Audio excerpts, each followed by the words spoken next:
So this is the story of how I met and talked to a famous person.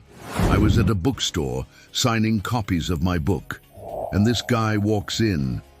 I don't want to be too cliché, but he was like, "Do you have a moment?" He introduces himself.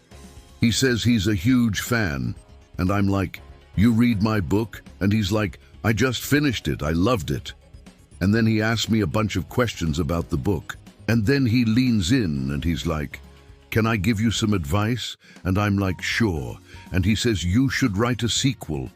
And I'm like, And then he says, "No, you should write a prequel."